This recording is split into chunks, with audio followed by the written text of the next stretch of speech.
Deus. Abra sua Bíblia no Evangelho segundo Jesus Cristo, Evangelho de Jesus Cristo, perdão, segundo João, capítulo 15. Evangelho de Jesus Cristo, segundo João, capítulo 15, a partir do verso 8. Nós estamos começando, vocês sabem, que têm acompanhado, então, pelo Evangelho de João. Quantos têm sido ministrados? Glória a Deus. A palavra de Deus, ela é viva, ela é eficaz, ela fala. Por mais que você já tenha lido sistematicamente, mas a cada vez que você fala, ela fala diferente. Fala para edificar a nossa vida. Então, diz assim, João capítulo 15, a partir do verso 8, a palavra do Senhor diz: meu Pai é glorificado pelo fato de vocês darem muito fruto, e assim serão meus discípulos. Como o Pai me amou, assim eu os amei. Permaneçam no meu amor. Se vocês obedecerem os meus mandamentos, permanecerão no meu amor. Assim como tenho obedecido aos mandamentos do meu Pai, e em seu amor permaneço. Tenho-lhes dito estas palavras, para que a minha alegria esteja em vocês e a alegria de vocês seja completa. Olha aí, o segredo de uma vida feliz e de uma vida alegre é obedecer ao Pai. A gente às vezes busca alegria em tantas coisas aqui na terra, mas o segredo está aqui na palavra. O segredo está aqui. Então, tenho-lhes dito essas palavras para que minha alegria esteja em vocês e a alegria de vocês seja completa. O meu mandamento é este: amem-se uns aos outros como eu os amei. Ninguém tem maior amor do que aquele que dá a sua vida pelos seus amigos. Vocês serão meus amigos. Olha o que Jesus está falando. Se fizerem o que eu lhes ordeno. Já não vos chamo servos, porque o servo não sabe o que o seu senhor faz. Em vez disso, os tenho chamado amigos, porque tudo que eu vi do meu Pai, eu lhes tornei conhecido. Vocês não me escolheram, mas eu os escolhi, para irem e darem fruto, fruto que permaneça, a fim de que o Pai lhes conceda o que pedirem em meu nome. Amém? Feche seus olhos, abaixe sua cabeça. Pai, nós queremos nesta manhã glorificar o teu nome, te agradecer pela tua palavra que é viva, que é eficaz, que ela possa, Pai, penetrar no mais profundo da nossa alma, do nosso coração, para que não seja apenas uma leitura superficial, mas para que a gente possa, Senhor, ser edificado, ser transformado, Pai amado, se possível também, se necessário, ser feridos, para que a gente possa sarar, para que a nossa vida seja segundo a tua vontade. Nos ajude e nos capacita, que nós diminuamos para que tu cresças, em nome de Jesus. Amém. Amém, amados. Muitos acham que a busca de intimidade é como uma receita de bolo, né? Que já está pronta e você vai apenas seguir os passos. Não. É muito mais profundo, porque precisa de alguns hábitos e práticas diárias, nas quais a palavra ilumina nosso caminho. Então, se nós entendermos que a palavra de Deus, ela ilumina nosso caminho, ela nos dá diretriz, ela nos guia para a intimidade com Deus, o que a carne vai querer todos os dias? Deixar essa palavra fechada. Não é verdade? Assim que você olhe, assim que você entenda, assim que você estude. E aí então nós precisamos entender que sem a palavra de Deus não há intimidade com Ele. Porque aqui está como você e eu podemos conhecer a Deus. Como você conhece, né? A pessoa convivendo, estando juntos. E aí então, o que na verdade, para introduzir essa mensagem, o que seria intimidade? Intimidade é uma relação muito próxima. Intimidade é uma amizade bem, aquela amizade genuína, aquela amizade que se torna como se fosse família, assim como a palavra diz, a amigos mais chegados do que irmãos. Então, essa amizade vai se fundamentando e vai se firmando e vai se conectando e vai tornando-se em intimidade. Intimidade, então, depende do tipo de relacionamento que você tem com a pessoa. Eu posso ter um relacionamento, e isso aprendi muito bem quando era criança ainda. Meu pai me ensinou, olha, meu filho, amigos são poucos. Você tem muitos conhecidos. Porque a gente chegava assim, eita pai, meu amigo da escola. Aí ele me corrigia, perdão, e dizia assim, meu filho, deixa eu lhe explicar uma coisa. Na escola você tem muitos conhecidos, mas amigos são poucos. Porque amigo é aquele que quer teu bem. Mesmo que fale uma palavra dura, mesmo que faça alguma coisa que você não se agrade, mas ele quer o teu bem. Os colegas não, te levam para onde? Para o mal. Para você bagunçar, né? Para você ir pelo mau caminho, né, Laisa? Os colegas lá da escola, né, às vezes, eita, fala isso, Laisa, né? Não é, Otávio? É assim, quando somos jovens, adolescentes, é assim. E a gente precisa compreender essa verdade. E eu compreendi isso porque foi colocado no meu coração. É por isso que você e eu precisamos selecionar. Não é que a gente vai desprezar, não. É que a gente vai selecionar. Quais são as pessoas que acrescentam na minha vida? Quais são as pessoas que realmente elas vão fazer com que eu venha somar e aumentar a minha capacidade, os dons que pregamos semana passada sobre os talentos, né? Quais são essas pessoas que vão me incentivar, me impulsionar? Porque o mundo está cheio de pessoas que derrubam você. O mundo está cheio de pessoas que menosprezam você. Mas você entenda, não tem ninguém nesse mundo que tenha e queira o melhor para você do que o nosso melhor amigo, que se chama Jesus. Se chama o Espírito Santo de Deus. Ele sempre vai querer o melhor.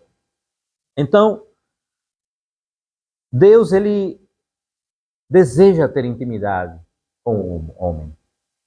Vocês, mais ou menos, diz aí uma pesquisa que foi levantada que existem entre 35 a 36 mil religiões no mundo.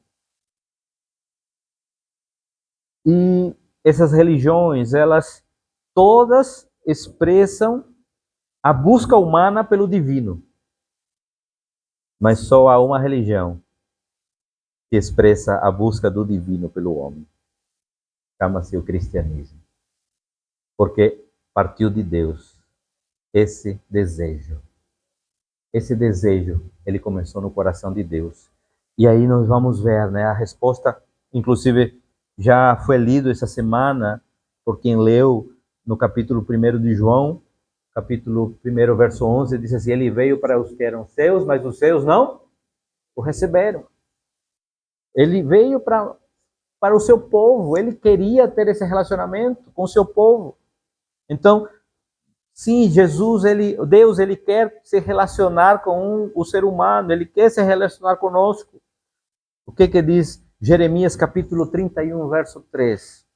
Jeremias 31, 3 diz assim, há muito que o Senhor me apareceu, dizendo, porquanto com amor eterno te amei, por isso com benignidade te atraí. Quem atraiu a gente? Quem atraiu a gente? Deus. Deus, ele nos atrai. Ele quer que você e eu possamos ser atraídos por ele. Esse é o desejo do coração de Deus. Tiago capítulo 4, verso 4, na parte A, diz assim, aproximem-se de Deus e ele se aproximará de vocês. Mas quando a gente fica longe, como a gente às vezes, olha, eu fico olhando, as pessoas, elas querem as bênçãos, mas não querem o abençoador.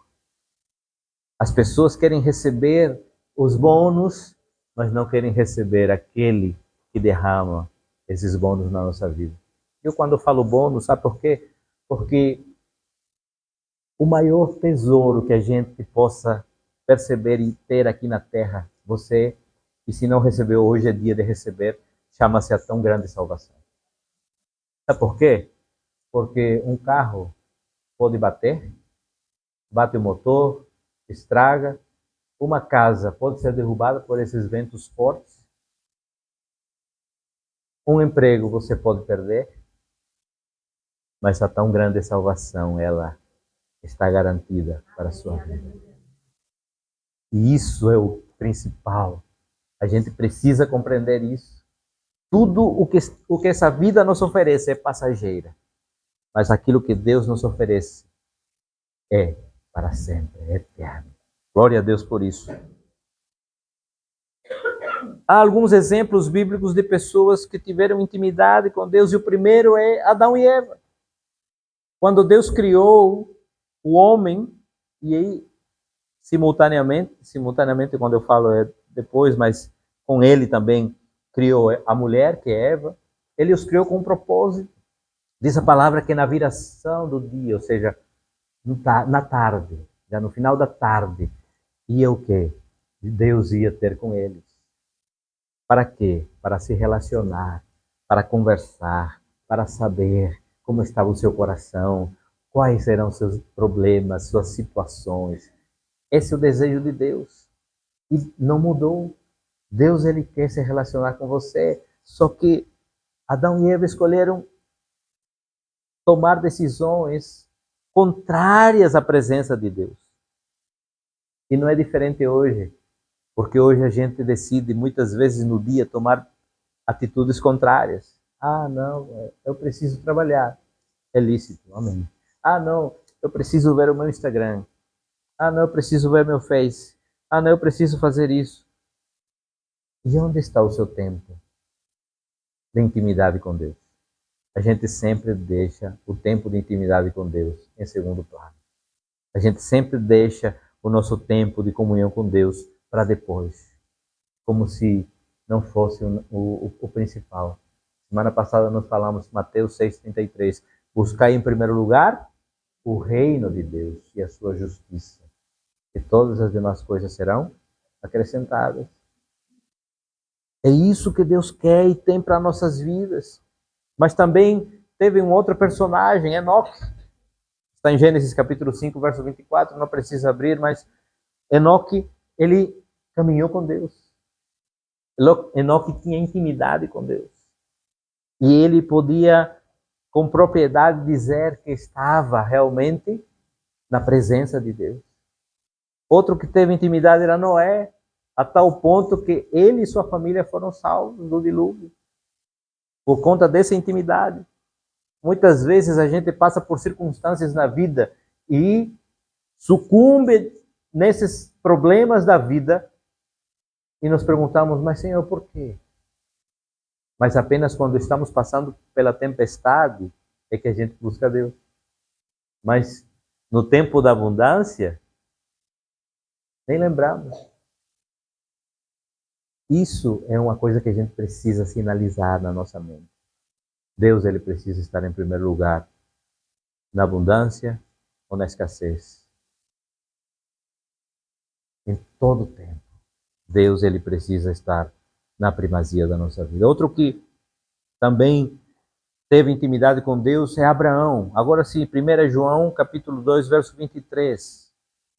Esse texto é importante porque olha aqui o que fala.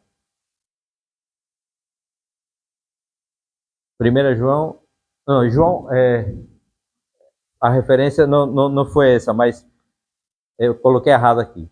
Mas disse assim, Abraão foi chamado amigo de Deus. Por quê? Porque Abraão, ele verdadeiramente obedeceu Deus. O que nós lemos aqui em João? Todos aqueles que obedecem à minha voz são meus amigos. Então, Abraão obedeceu a Deus. E também nós temos outros exemplos que pode ver como alguns reis de Israel, os profetas, apóstolos, mas o mais claro que podemos ver é o exemplo do Senhor Jesus. O próprio Senhor Jesus, que cumprindo sua missão terrena, ele obedeceu ao Pai e teve intimidade com Deus. Jesus, sendo o próprio Deus, ele precisaria orar? Talvez não, mas ele orou para nos ensinar. Ele orou para nos dar o exemplo com sua própria vida. A gente precisa seguir esse exemplo. E para termos ou mantermos intimidade com Deus, a Bíblia ela apresenta algumas considerações que eu gostaria de apresentar a vocês. Essas considerações são importantes porque sem essas coisas, sem esses pontos que nós vamos ver, não vamos ter intimidade com Deus. E a própria Bíblia fala disso. Salmo do número 63, verso 1. Salmo do número 63, verso 1. Diz assim: ó Deus, tu és o meu Deus. Eu te busco intensamente. A minha alma tem sede de ti. Todo o meu ser anseia por ti. Numa terra seca. Como minha garganta que estava seca. Exausta e sem água. Mas é assim. A gente precisa compreender isso. Por isso que, talvez, não nessa ordem, mas é necessário que você entenda, para ter intimidade com Deus, é preciso ter sede de Deus. Sem sede de Deus, a gente não tem intimidade. E o que nos faz ter sede de Deus? O reconhecimento que sem Ele não podemos viver. O reconhecimento que a gente precisa, assim como terra seca. Não sei quem já teve a oportunidade de ir lá no Brasil, no sertão. Ou então ir para um deserto. Uma terra árida, dura, que você não consegue penetrar facilmente de tão dura que está por falta de água. E assim, muitas vezes, quando nós não temos sede de Deus, fica a nossa vida, nosso coração fica duro, que não dá para penetrar mais. Por quê? Porque a gente não tem sede de Deus. A gente deixou o nosso coração endurecido pelas coisas deste mundo, pela vida, pelas informações. E nós precisamos compreender que a nossa vida tem que ter sede de Deus. Nós precisamos ter essa sede, essa vontade, né, de poder estar na presença de Deus, ansiar, anelar, assim como a terra seca anela pela água, assim a nossa vida precisa ansiar, anelar pela presença de Deus. Uma segunda coisa que precisamos ter também está em Romanos capítulo 4, verso 3. Romanos 4, 3. Que diz a Escritura? Abraão creu em Deus e isso lhe foi acreditado como justiça. A segunda coisa, então, é preciso ter fé. Sem fé é impossível agradar a Deus. Sem fé é impossível a gente ter esse relacionamento com Deus. Sem fé é impossível a gente poder entrar na presença de Deus. Nós estamos aqui num continente que perdeu a fé, que ficou sem fé. Por quê? Porque acreditou mais em si próprio, na força do braço, na força do trabalho, e esqueceu que Deus é quem dá tudo. Ele é o soberano. Estava falando ontem ou antes de ontem, não me lembro, e surgindo essa questão agora, né? E novamente, não sei se vocês leram ou ouviram na internet, que a Ucrânia novamente mandou mísseis para a Rússia, e a Rússia agora disse que vai retaliar, e vai ser agora uma retaliação nuclear. Então, muitas vezes, amados, toda essa questão pelo poder, toda essa busca pelo poder, é porque as pessoas se esqueceram de Deus. As pessoas deixaram Deus para trás, deram as costas para Deus e seguiram o seu próprio caminho. E muitas vezes inocentes pagam por isso. E a gente precisa, como igreja, se posicionar. E como é a nossa primeira posição? Buscar a Deus. Por isso que Deus colocou no nosso coração começar esse momento de relógio de oração e proclamação da palavra. Por quê?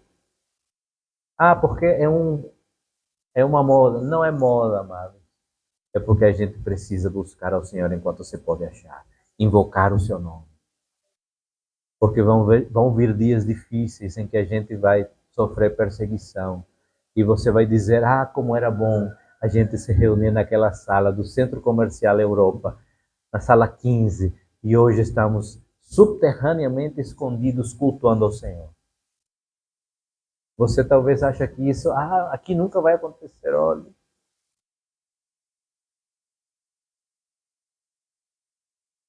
Esse tempo, aliás, sempre foi, mas hoje mais do que nunca, é tempo de buscar ao Senhor. Você tem essa liberdade.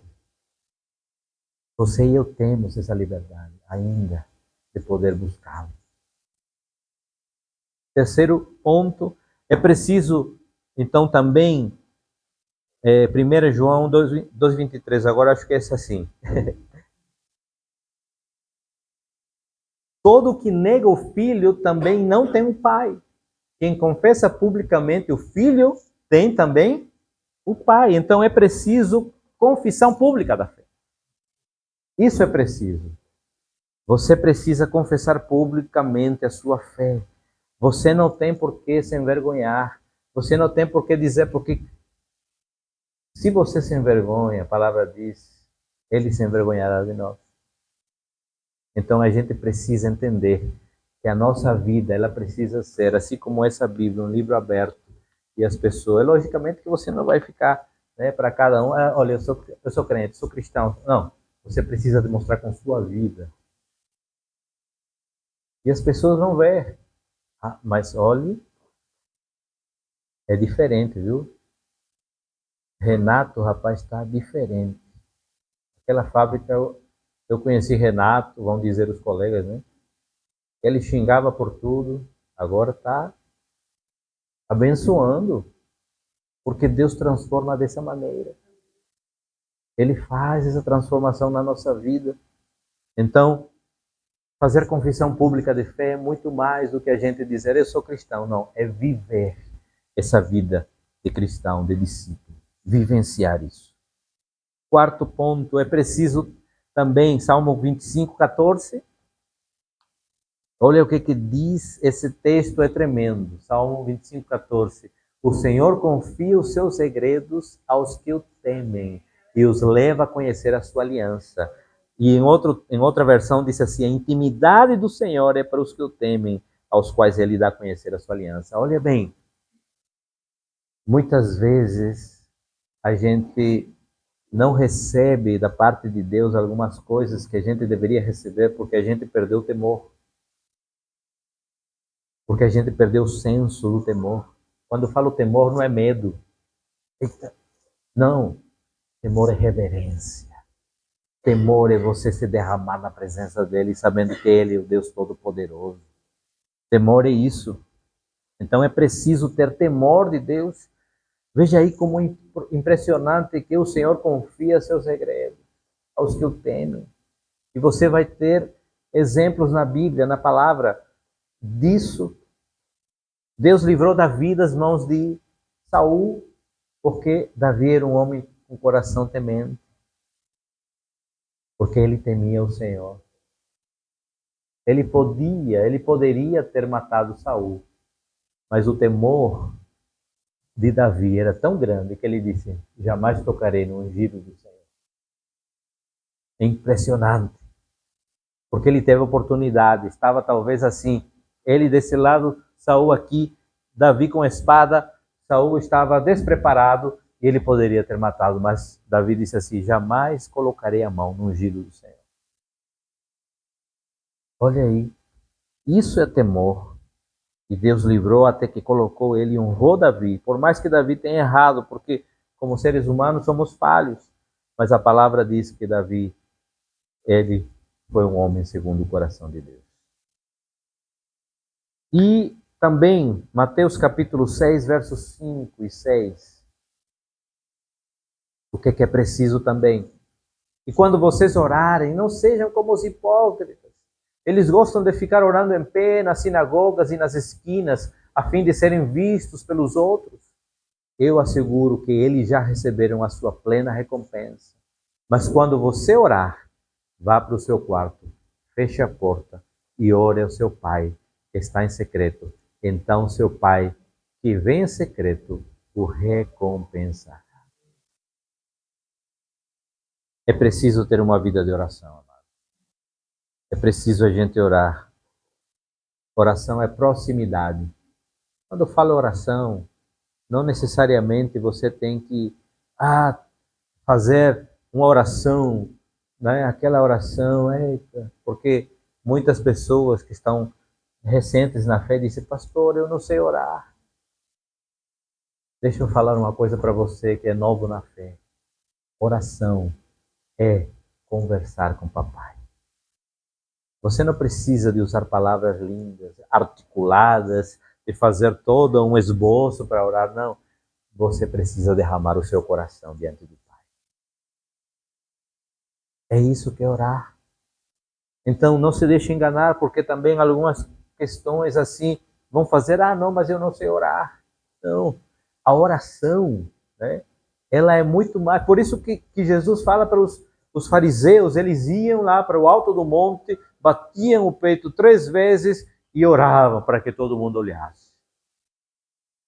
Ele disse assim, essa oração aí não passa nem do teto. Mas a oração que você precisa fazer é no seu secreto, é no seu íntimo. Buscar a presença de Deus. Sabe, muitas vezes eu coloco uma playlist de adoração e começo a orar, buscar. Às vezes eu não preciso falar nada. Às vezes é só preparar os ouvidos para aquilo que Ele tem para falar. Às vezes a gente acha que, porque tem que dizer palavras bonitas. Não. A gente precisa entrar na presença de Deus, entendendo que Ele fala ao nosso coração. E Ele é poderoso para fazer infinitamente mais aquilo que pedimos ou pensamos. Então, vida de oração é necessário. Oração é proximidade. Tem uma música, né, de Cassiane, que diz assim, oração é alimento, né? Também, a palavra é alimento junto com a oração. Oração em si, ela é mais intimidade, mas a palavra é alimento. Então você precisa conectar as duas coisas. É por isso que nós, quando fizemos o relógio, fizemos oração e proclamação da palavra. Por que proclamação da palavra? Porque a palavra é viva. E quando você proclama sobre sua vida, sobre os céus, ela acontece. Ela se torna vida. Ela se torna real. 6º ponto é 1 João 2, 1, 2. Primeira epístola do apóstolo João, capítulo 2, versos 1 e 2, diz assim, meus filhinhos, escrevo a vocês estas coisas, para que vocês não pequem. Se, porém, alguém pecar, temos um intercessor junto ao Pai, Jesus Cristo justo. Ele é a propiciação pelos nossos pecados, e não somente pelos nossos, mas também pelos pecados de todo o mundo. Então, é preciso, amados, ter uma vida de santificação. É por isso que, quando a gente quer ter intimidade com Deus, a gente precisa, primeiro, a primeira coisa que você precisa orar, não sei se você faz essa prática, mas deixe-me, talvez você que é mais novo na fé, ensinar. Primeira coisa que a gente chega na oração, pedir perdão a Deus. Pedir que Ele nos purifique e nos limpe para poder entrar na sua presença. Então, esse é o momento para você pedir, Senhor, me perdoa, me purifica. Porque todos os dias nós pecamos, amados. Todos os dias. Todos os dias. Por palavras, seja por atitudes, seja por pensamentos e até por omissões. Nós pecamos. Somos falhos. E a gente precisa chegar diante do Senhor e dizer, Senhor, me perdoa. Tem misericórdia de mim. Me ajuda, me purifica. Passa o teu sangue sobre mim. E aí a gente está pedindo ao Senhor santificação. Santificação ou santidade, entenda-se como um processo. Nós já falamos sobre isso. E ele começou no momento exato do dia em que você disse assim, eu recebo o Senhor Jesus como meu único e suficiente Senhor e Salvador. E veja bem, Aqui há uma coisa que você precisa entender. Muitos querem receber apenas o Salvador e não o Senhor. Ele é Senhor e Salvador. Qual é, pastor, essa diferença? Senhor é que agora eu não mando em mim. O que Paulo vai dizer em Coríntios? Olha, não vivo mais eu, mas Cristo vive em mim. As coisas que eu fazia na carne, agora eu faço na fé, ou faço para a glória daquele que me chamou. É isso que a gente precisa entender, amados. Não vivemos mais nós.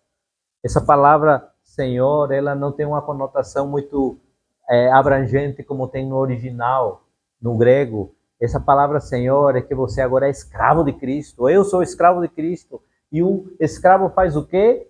O que o seu Senhor manda. O escravo não tem vontade própria. O escravo não manda nele mesmo. Ele recebe ordens do seu Senhor. E quem é o meu Senhor? É Jesus Cristo. Essa é a conotação. Então, por isso que João, vai falar, meus filhinhos, essas coisas vos escrevo para que não pequeis. E se alguém pecar, porque ele sabia que todos pecamos, temos um advogado para com o Pai, Jesus Cristo justo. E ele é a propiciação pelos nossos pecados. E não somente pelos nossos, mas também pelos de todo o mundo. O pecado, ele não pode nos separar. Você sabia disso? Que o pecado não pode nos separar de Deus? O pecado, ele quebra a intimidade. Mas o pecado, ele não pode nos separar. Abra sua Bíblia, Romanos capítulo 8, versos 38 e 39.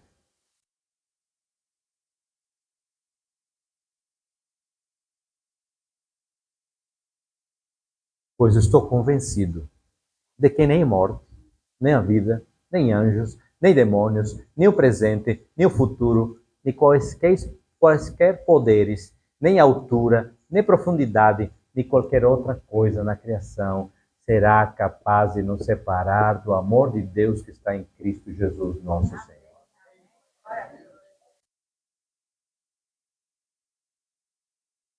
Não é isso que separa. A gente decide quebrar intimidade com Deus quando pecamos. Mas nem o pecado ele é suficiente e poderoso para nos separar de Cristo. A palavra diz que nada, absolutamente nada, nos separará do amor de Deus que está em Cristo Jesus, o nosso Senhor. Agora, a intimidade é quebrada. Por isso que Deus ele quer que você e eu tenhamos essa intimidade, porque Ele sabe que o pecado quebra a intimidade. O pecado, então, ele também não faz perder a salvação. Não, a salvação, uma vez salvo, você é sempre salvo. Porque senão você precisaria crucificar de novo Cristo. Não, ele já foi crucificado uma vez e suficiente. Ele já nos perdoou, ele já nos purificou, ele já nos salvou. Agora o pecado, ele nos distancia, ele quebra, ele atrapalha a nossa intimidade com Deus. E é nisso que nós precisamos compreender. É por isso que Provérbios capítulo 3, verso 32 vai dizer, porque o perverso é abominável ao Senhor, mas com os sinceros ele tem intimidade. Deus, ele busca corações sinceros. Deus, ele busca corações. Olha, você não precisa, e nem muitas vezes a gente quer, né, usar máscaras para com Deus. Ah, coitado. Eles são do nosso coração. Ele olha para nós. Tiago capítulo 4, na parte B, diz assim, qualquer que quiser ser amigo do mundo, constitui-se inimigo de Deus. Não podemos servir a dois senhores. Não podemos estar, né, como se disse, em cima do muro. A gente precisa se posicionar. Posicionamento. Esse ano de 2024, nesta igreja, foi alinhamento e posicionamento. Posicionamento. Você está, porque a palavra do Senhor diz, quem comigo não ajunta, espalha. Eu quero juntar com o Senhor. E sétimo, para finalizar, João capítulo 15, verso 14, que nós já lemos, diz assim: vós sereis meus amigos, se fizerdes o que eu ordeno. Vocês serão meus amigos se fizerem o que eu ordeno. Sabe o que é isso? É preciso amar a palavra. A palavra de Deus, ela é poderosa. Ela não é apenas espada, né? Porque muitos dizem, a minha espada, né? E muitas vezes deixam a espada empoeirada, né? Ela é lâmpada para nossos pés, luz para o nosso caminho. Ela ilumina a nossa vida. Não sei se você já teve a oportunidade de andar num lugar escuro, muito escuro. Estou falando assim, escuro mesmo. E de repente você dá uma tropeçada porque não viu onde está pisando. A palavra de Deus, ela vai iluminar o seu caminho para que você não venha a tropeçar porventura naquelas estradas desse mundo que muitas vezes nos derruba. Muitas vezes a gente vai na nossa, né? Vai no nosso, na nossa dependência. Vai no nosso, porque eu tenho, né? Eu tenho a capacidade de ver no escuro, aquele, né?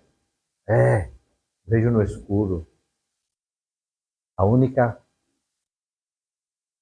por dizer assim, coisa que não é coisa, mas a única esperança que nós temos e que vai nos conduzir de vitória em vitória, de glória em glória, é a palavra. A gente não conhece mais de Deus porque não abre a palavra. A gente não tem mais intimidade com Deus porque não tem intimidade com a palavra. E não importa se você não decora, se você não sabe as referências bíblicas, não importa, isso não tem importância. O que importa é que você abra a Bíblia, que você possa ver e você entenda que essa palavra é viva. Nem todos temos a mesma capacidade para decorar, mas uma coisa eu lhe digo: se a palavra ela estiver no seu coração, tirando o decorar de referências e tudo, tenha certeza que você vai viver uma vida abundante nessa terra. Uma vida abundante. O que nos falta então para ter intimidade, amados? Nos falta a sede de Deus, nos falta fé, nos falta confissão pública da nossa fé, nos falta temor a Deus, nos falta vida de oração, nos falta santificação, nos falta amor à palavra. O que falta? Não sou eu que vai responder. Eu respondo o que me falta a mim. Mas aí você precisa responder o que falta na sua vida. Deus quer que você e eu possamos ter intimidade com Ele. Deus, Ele já deu o primeiro passo. O primeiro passo foi enviar o seu Filho para que você e eu possamos ser reconectados com Ele. Porque essa conexão ela foi quebrada. Mas agora Ele enviou seu Filho. E o seu Filho é quem nos reconecta com o Pai. Jesus Cristo veio para nos reconectar com o Pai. E essa reconexão, amados, quando você e eu estamos em Cristo, não tem nada que venha separá-la. Nós precisamos crescer apenas, fortalecer, firmar essa conexão. Que Deus ele possa, em Cristo Jesus, nos dar esse entendimento. É um tempo novo. 2025 está quase às portas, amados. Meu Deus, como voou esse ano. Esse ano foi assim. E os tempos estão se encurtando. E isso é bíblico. E sabe por quê? Por amor a você e por amor a mim. A palavra diz isso. E nós precisamos acordar. Porque ainda estamos como uma igreja adormecida. Precisamos acordar. Ainda tem uma peça, eu me lembro, né? A igreja adormecida. Depois, Me lembro para passar que as crianças vão começar a fazer algumas apresentações e vai ser bênção. Amados, precisamos acordar para a realidade que nós vivemos. E sem Jesus, sem Deus na nossa vida, não conseguiremos avançar. A gente vai viver como o povo viveu no Egito, quando saiu do Egito, perdão, andando em círculos. É tempo da gente parar de andar em círculos e andar rumo ao propósito que Deus tem para a sua vida, para a nossa vida, para nós como igreja. Deus não quer que a gente ande em círculos. Confesso que Deus ministrou isso no meu coração nesses dias. E disse assim: meu filho, muito tempo a igreja andou em círculos. Agora eu quero que a igreja ande avante. Precisamos andar avante. Ano que vem, em janeiro, vamos retomar os pequenos grupos. Já começou em Cora, vamos ter em Monção, vamos ter aqui e onde Deus mandar, na Espanha, mas nós precisamos avançar. Agora, para isso, a gente precisa acordar. Porque nós não vamos dar um passo só para ter. Porque o nome da igreja não importa. Quem tem que ser conhecido é o nome do Senhor. Quem tem que ser conhecido é o nome dele. Então nós precisamos avançar, estar atentos para aquilo que Deus tem. Feche seus olhos, faça sua oração.